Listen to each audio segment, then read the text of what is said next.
Hello, in front of me I've got Sony SRS. In this video I'll show you the speaker preview. Let's start with the center of the speaker. Right here we've got the NFC panel, thanks to which we can connect our devices to this speaker via NFC. Then right here we've got the phone button, thanks to which we can answer and end the calls. Right here we've got the plus and minus buttons, thanks to which we can increase and decrease the volume.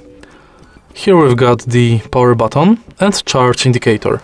If you turn the speaker on, you can see your current level of the speaker battery.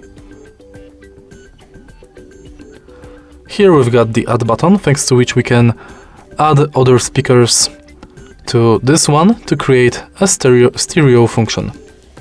Here we've got the pairing button, and in the end we've got the extra bass. Now let's take a look right here. On the back of the speaker we've got this cover we can open. Right here we've got the audio in port, reset port, charging port and USB port. Here we've got the serial number, and that's basically it. If you find this video helpful, please leave like, comment and subscribe.